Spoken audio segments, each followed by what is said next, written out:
Dobrý den, tady Praha Dental Clinic, Klára u telefonu. Jak vám mohu dnes pomoci? Dobrý den, můžu se objednat na preventivní prohlídku, prosím? Samozřejmě mohu vás objednat.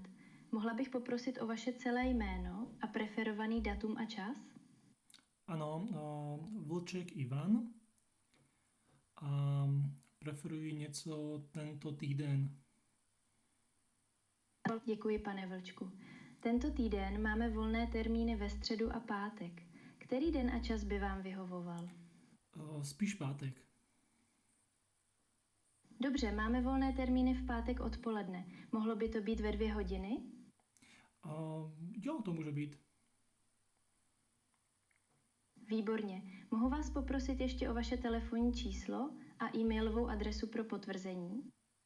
Ano, 739 384 483 a e-mailová adresa je vlcek@eprovement.com. Děkuji. Potvrzuji telefonní číslo 739 384 483 a e-mail vlček@eprovement.com. Je to správně? Ano, správně, děkujem. Skvělé, uvidíme se v pátek ve 2 hodiny. Mějte se hezky, nashledanou. Naschle.